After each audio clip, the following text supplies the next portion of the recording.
Apa hukumnya orang datang ke masjid musola nggak langsung masuk, duduk-duduk di teras atau cerita-cerita dulu di luar masjid? Malaikat di dalam masjid sudah nunggu untuk mendoakan dia. Apa doa malaikat untuk orang dalam masjid? Allahumma ighfir lahu, Allahumma arhamhu, Allahumma ighfir lahu, Allahumma arhamhu. Ampunkan dia, rahmati dia, ampunkan dia, rahmati dia, ampunkan dia, rahmati dia. Sementara dia di teras masjid nongkrong-nongkrong sambil ngumpul-ngumpul asap. Malaikat di dalam doa mau mendoakan dia. Allahumma ighfir lahu. Enggak jadi, enggak jadi. Maka masuklah ke dalam masjid, sholat tahiyatul usolli sunnatan tahiyatul masjid raka'atain lillahi ta'ala dalam masjid. Niat iktikaf, habis itu istighfar, astagfirullah, astagfirullah. Kalau datang kawan ngajak ngobrol, gimana kabarnya harga sawit kita udah naik apa belum? Astagfirullah. Gimana kabarnya anak saya udah jadi nikah apa belum? Yang katanya hamil. Astagfirullahaladzim. Banyak-banyak istighfar. Man lazimal istighfar.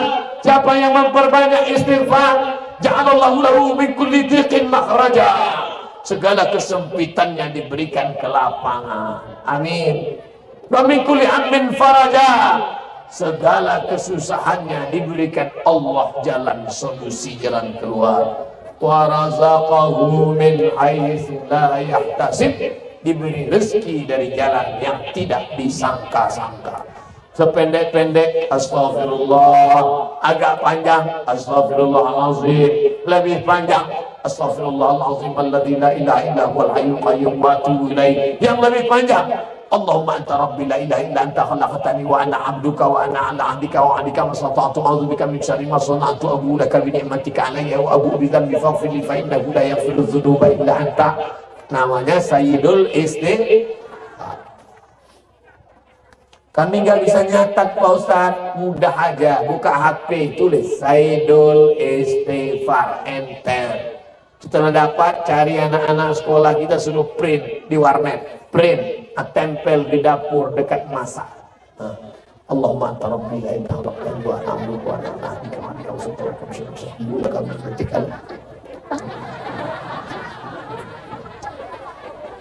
Masak 3 kali satu hari dibaca nggak hafal.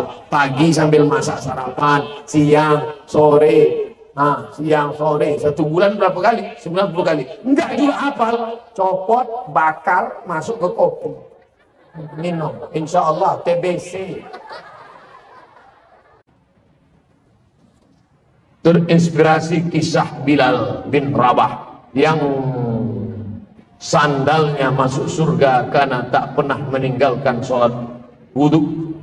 Saya juga membuat amalan, yaitu membaca surat Yasin selesai maghrib di rumah dan dimanapun. Alhamdulillah sudah hampir 1 tahun berjalan, tak pernah tinggal. Apa dan bagaimana keadaan tetap saya lakukan? Apakah saya salah membuat amalan seperti ini? Gimana salahnya? Tuh, membaca surat Yasin habis maghrib tadi. Man qara'a Yasin fi lailatin, siapa yang baca Yasin di suatu malam. Tak tengok malam apa? Malam Senin, malam Selasa, malam Rabu, malam Kamis, malam Jumat, malam Sabtu, malam Ahad, malam Senin, malam Selasa. Siapa yang baca Yasin pada suatu malam, asbaha maghfuran lah, subuh besok dia sudah diampunkan Allah. Kira-kira amalan ini ada nggak dalilnya? Saya ulang sekali lagi. Memang kalau terlalu lama dengan ceramah ini payah nangkapnya. Kita ulang sekali lagi, oke? Bisa agak konsen sedikit. Tarik nafas, hembuskan. Nah, pertanyaannya gini. Saya selalu membaca Yasin selesai maghrib di rumah dan dimanapun berada. Sudah 1 tahun tiap malam baca Yasin. Benarkah amalan saya? Kata dia. Sekarang saya jawab. Man qara'a Yasin fi lailatin, siapa yang baca Yasin pada suatu malam, asbaha maghfuran lah, besok subuh dosanya sudah diampunkan Allah. Apakah amalannya ini ada dalilnya? Bilanglah dari tadi. Amalanmu ada dalilnya. Mana dalilnya? Siapa yang baca Yasin pada suatu malam, baik itu setelah maghrib, setelah isya, tengah malam atau menjelang subuh, subuhnya sudah diampunkan Allah SWT. Hadisnya ini sahih atau tak sahih Pak Ustaz? Isnaduhu jayyid, sanadnya jayyid. Setahu kami hadis itu hasan. Di bawah hasan sahih, di bawah hadis sahih, di bawah sahih hasan, di bawah hasan dhaif, di bawah dhaif maudhu. Isnaduhu jayyid, sanadnya jayyid. Jayyid ini apa? Antara hasan dan sahih. Di atas hasan, di bawah sahih. Namanya jayyid, bisa diamalkan. Yang ngomong gini siapa? Imam Abul Fida Ismail Ibnu Katsir dalam tafsir Al-Qur'anil Azim, dalam pembahasan muqaddimah surat Yasin. Baca tafsir Ibnu Katsir. Bapak Ibu yang punya duit, pergi ke toko buku, beli tafsir Ibnu Katsir. Yang sudah beli, alhamdulillah. Nanti anak kita sudah mati, dibukanya lemari, ditengoknya, alhamdulillah ada tafsir Ibnu Katsir, walaupun masih bungkus plastik. Bagaimana seorang telah menikah namun suami tak pernah memberi nafkah lahir batin? Dan istri sama guru 1 tahun. Bolehkah istri menuntut haknya? Istri boleh pergi ke pengadilan. Nanti hakim yang akan memutuskan. Keluarlah sertifikat dari hakim. Hakim Pengadilan Agama Kabupaten Pelalawan. 3. Salahkah apabila seorang anak tidak mematuhi kata orang tua, di mana orang tua ingin sang anak pacaran seperti lumrah? Ini orang tua hantu. Mestinya engkau yang melarang anakmu pacaran, Pak. Mestinya kalau datang cowoknya kau suruh pulang. Ini kau pulang nyuruh pacaran. Masuk. Silakan ya. Duduk sini ya. Papa sama mama mau ke dalam. Itu sama artinya kalian bilang, berzina. La yadkhulul jannah, tak masuk surga. Dayus. Pacaran, aku tak mau kau jadi lajang tua. Aku tak mau kau jadi panglatu, panglima lajang tua. Ini tak betul. Karena orang tua, pemimpin, dan setiap orang tua akan dituntut di hadapan Allah Subhanahu wa ta'ala. Maka orang tua yang mengatakan pacaranlah nak, padahal jodoh sudah ditetapkan Allah Subhanahu wa ta'ala. Kalau sudah rezeki tak akan ke mana. Saya malam ini mesti berangkat pulang cepat karena langsung, karena tadi belum turun hujan. Jadi maksudnya besok mau ke Jakarta mesti naik pesawatnya bukan di Pekanbaru tapi dari Padang. Pulang ke Pekanbaru, dari Pekanbaru ke Padang. Saking buru-burunya, buru-buru mau ke sini, tengok di belakang, rupanya tas tinggal. Cemana mau ceramah tas tinggal baju tak ada. Datang, ini saya mau jelaskan kalau sudah rezeki tak kemana. Sampai tadi datang Ustadz Fulan bin Fulan dari Tembilahan ngasih baju batik. Ini lagi baju batik yang paling keren. Nampak? Baru saya teman, oh rupanya Abdul Somad ketinggal tas bajumu. Rupanya ada baju dari Tembilahan yang mantap, lebih keren pula lagi dari baju yang mau dibawa tadi. Kalau saya pakai baju tadi, baju koko putih. Mungkin orang pematang tinggi kan ya, Ustaz Somad bajunya itu aja. Tapi malamnya pakai batik, keren, dipakai dingin lagi, karena ada kipas angin di belakang.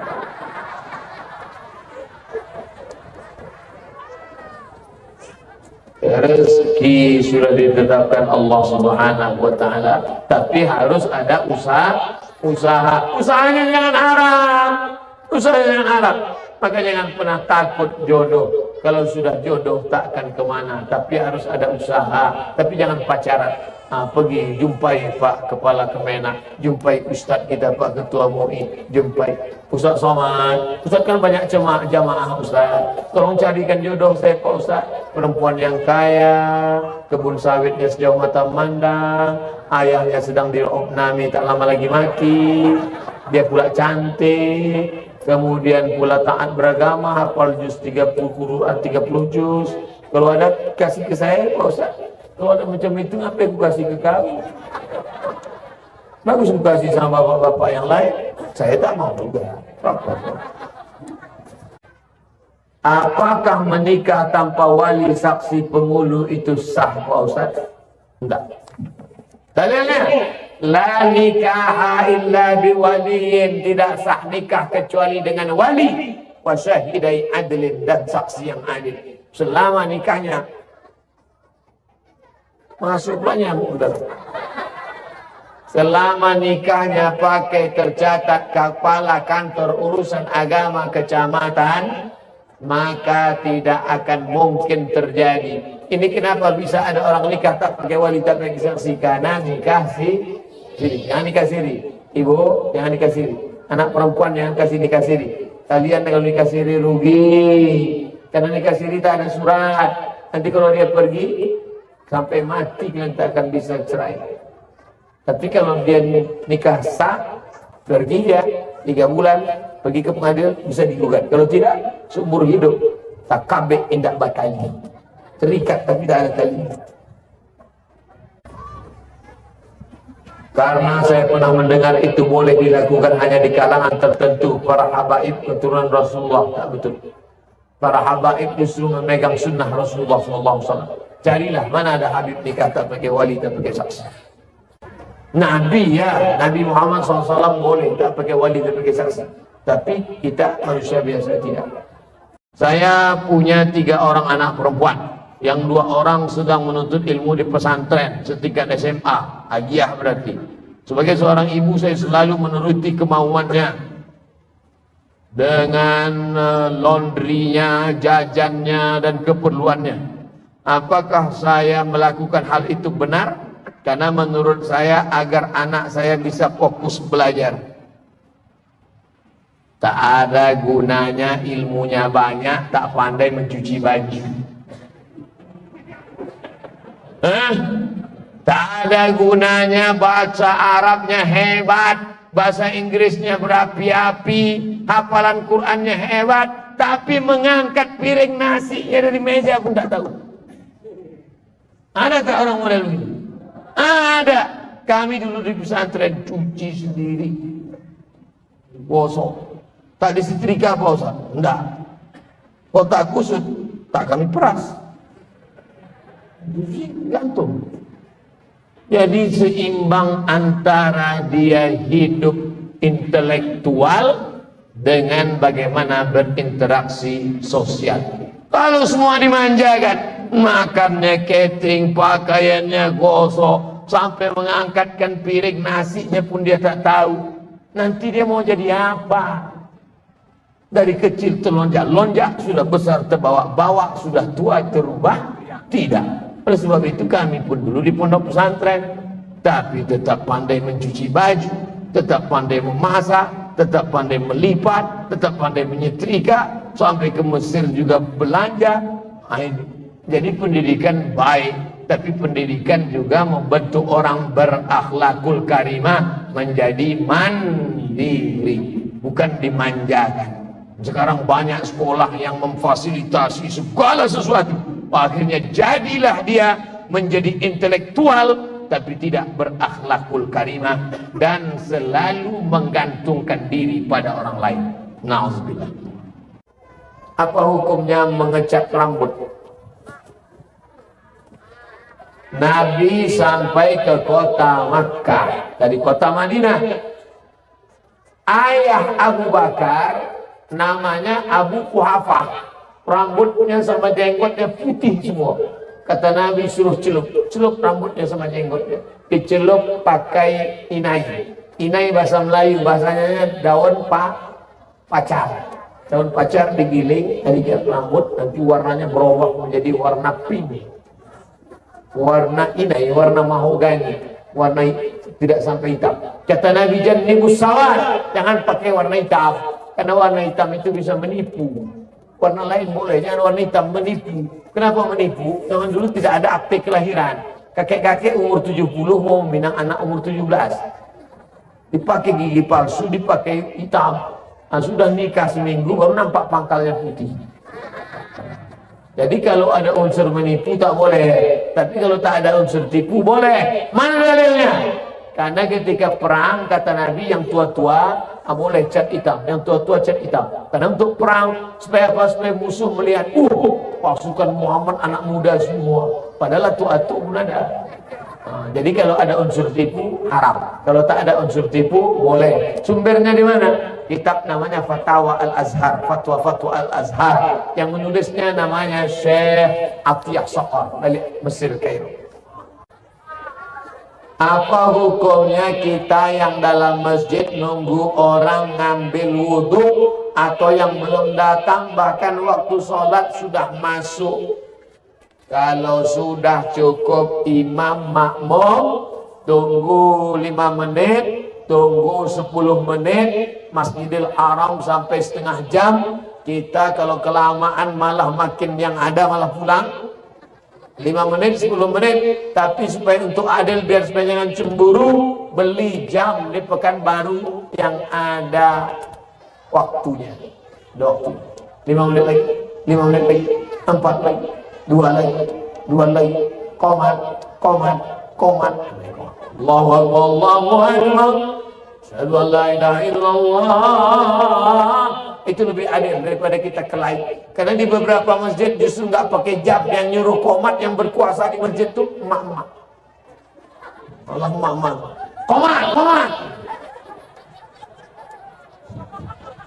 Di sana, di sini, serat-serat.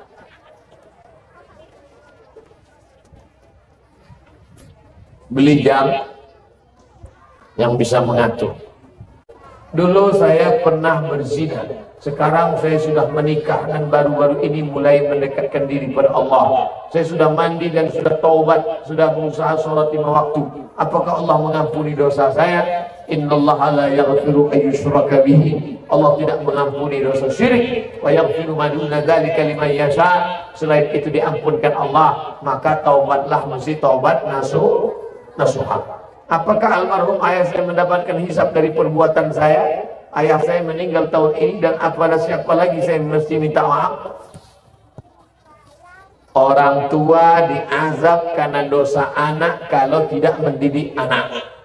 Karena dosa tidak mendidik anak, maka mengalir dosanya. Tapi kalau orang tua sudah memasukkan anak sekolah agama, mendidik dia, meninggal kita, anak buat dosa, maka kita tidak memikul dosanya. Dalilnya, wala taziru waziratu wizra ukhra. Seseorang tidak memikul dosa orang lain. Itu dalilnya. Pak Ustadz, saya seorang istri, batasan-batasan bagaimana bersoleh yang wajar bagi muslimah. Karena kalau saya bersoleh, suami saya selalu tegur, jangan bersoleh jahiliyah. Apa maksudnya Pak Ustadz? Misalnya wajah ibu pucat. Kalau silap-silap payang bedakan dia sama kuntilanak. Pucat, misalnya habis sakit atau rumah sakit, lalu dipakainya bedak sesuai dengan warna kulit. Merubah yang tak normal jadi normal boleh, tapi yang sudah normal menjadi abnormal, nah itu. Bibir sudah biasa dipakai sampai 2 inci. Budak putih, muka putih, tangan hitam. Oleh sebab itu maka yang wajar-wajar saja. Engkau cantik bukan karena make upmu, engkau cantik karena bekas wudhu dan tahajudmu. Kecantikan batin, kecantikan yang tidak akan lekang karena lapuk karena hujan, dan tak lekang karena apa? Panas. Ibu cantik ya? Iya dong, ini kan bekas wudhu. Jadi kau sangka kami tayamum semua?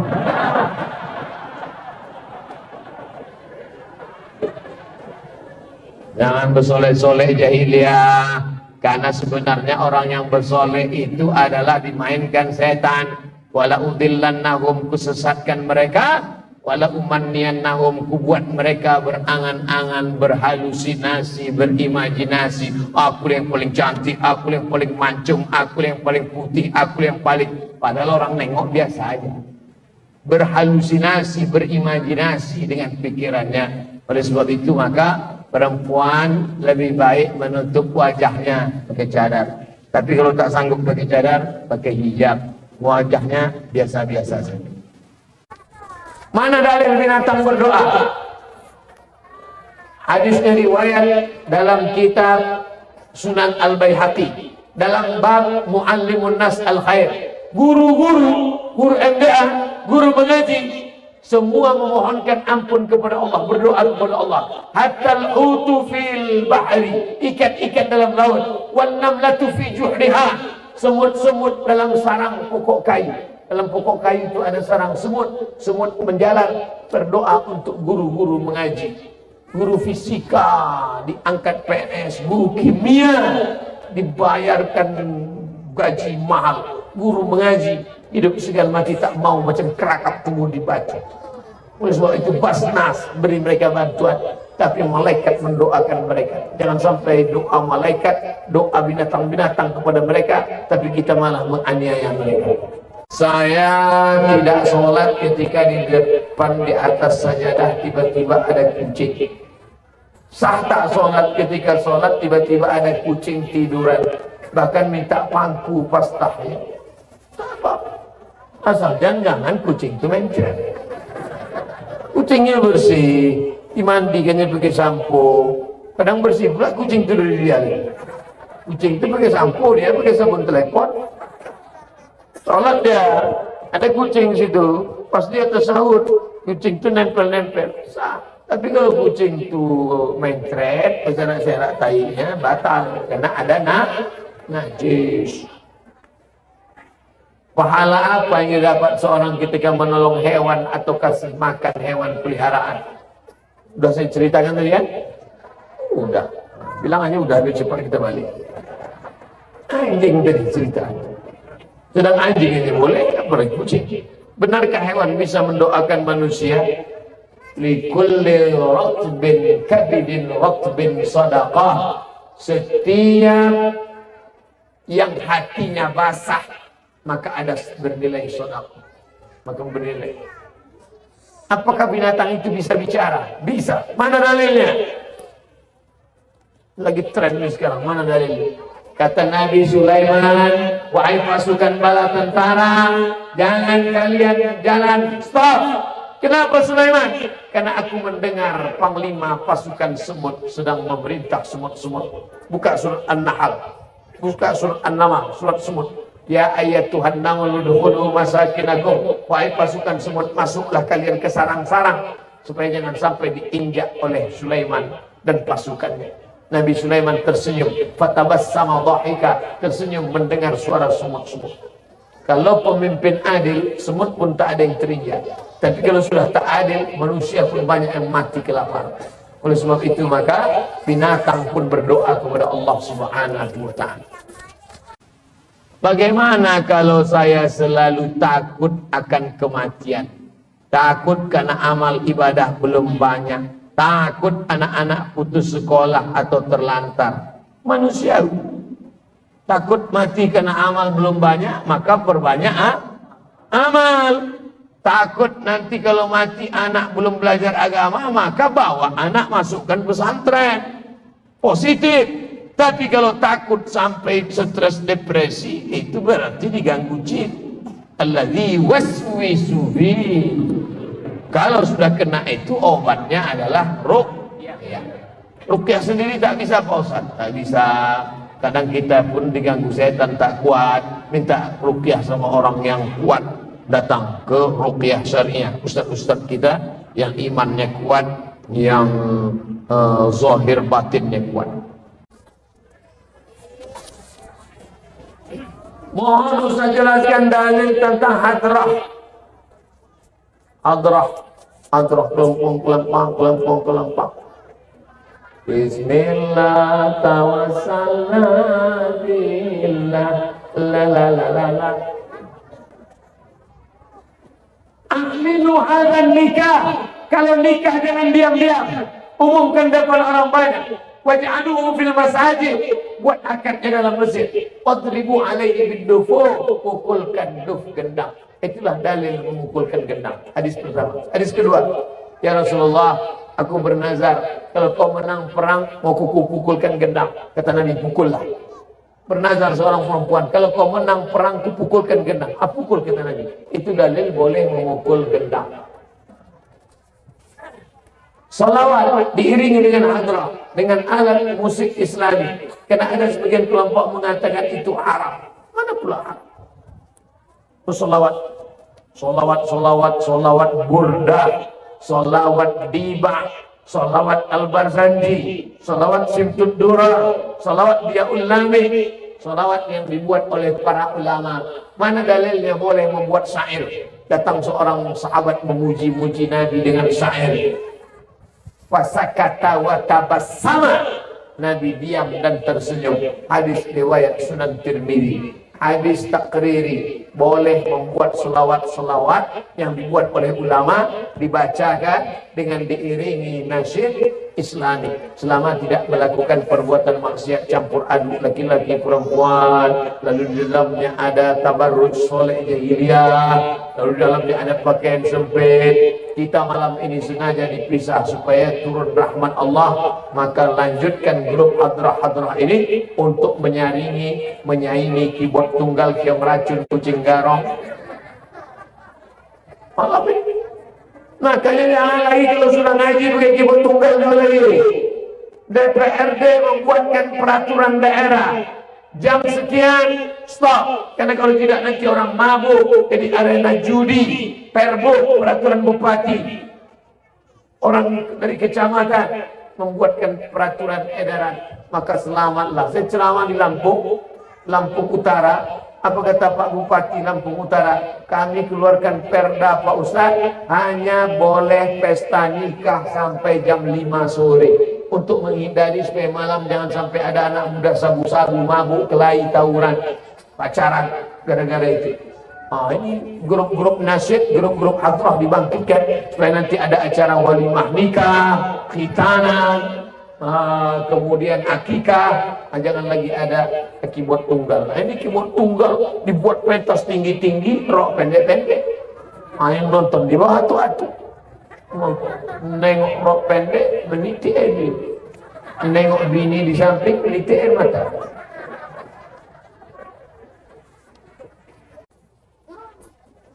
Kebanyakan ibu-ibu itu kan sering kredit barang-barang perabot. Ya, pancinya pun kredit. Kompornya. Di rumah itu yang cash cuman ibu itu aja. Yang lain lakinya mengirim. Apakah kredit itu juga termasuk riba, Pak Ustaz? Barang dan uang dengan uang riba. Uang dengan barang tidak riba. Dengan syarat jangan terlambat, karena kalau terlambat ada denda itu menjadi riba. Karena secara harga cash kredit itu beda. Pertanyaan saya mungkin sepele tapi pasti merakyat. Cari di internet, saya tulis 5 tahun yang lalu. Somat Moroko kredit, enter, tulis. Kalau dapat nanti share ke kawan-kawan, print, tempel di papan pengumuman masjid biar tahu semua. Bagaimana yang dikatakan mati dalam sholat itu, Pak Ustaz? Mutu qabla anta mutu. Matilah kamu sebelum mati. Hilangkan hawa nafsu, hilangkan keinginan, hilangkan kehendak. Maka sebelum itu kita katakan qul a'udzu birabbin nas, malikin nas, ilahin nas, min syarri waswasil alladzi yuwaswisu sudurin nas minal jinnati wan nas. Ilahi anta maqsudi. Yang ku maksud hanya engkau. Wa ridhaka matlubi, ridhamu yang ku cari. Habis itu serahkan semuanya kepada Allah. La haula wala quwata illa billah. Matikan semuanya, di-off-kan semuanya, yang di-on-kan hanya kehendak Allah SWT. Matikan kehendak kita, munculkan kehendak Allah, hilangkan kudrat iradat kita, yang ada hanya kudrat iradat Allah SWT. Allahu Akbar, sesuai kemampuan masing-masing. La yukallifullahu nafsan illa wus'aha. Allah tidak membebani orang lebih dari kemampuan. Bagaimana cara Ustaz ikhlas menjalankan kewajiban sebagai istri dan ibu buat anak dalam membangun keluarga? Ibu ikhlas karena yang ibu kandung 9 bulan 10 hari, ibu susukan 2 tahun, tidak akan mungkin bisa dibalas oleh suami dan anak ibu. Betul? Ada bapak yang bisa membayar 9 bulan 10 hari 9 juta, 2 tahun 20 juta. Tak bisa dibayar dengan uang. Bagaimana mau membayar nyawa mereka? Mereka melahirkan anak, meregang nyawa. Bukan senang melahirkan anak. Nanti kalau saya ceritakan sakitnya, nggak ada yang percaya. Betul. Perempuan sekarang aja enak melahirkan anak. Macam bersin lahir, tasyik lahir. Zaman dulu susah meregang nyawa. Oleh sebab itu tidak ada cara membalas kebaikan ibu-ibu kecuali dengan ibu ikhlaskan karena Allah Subhanahu wa taala. Maka Allah akan balas dengan surga Jannatul Firdaus. Amin.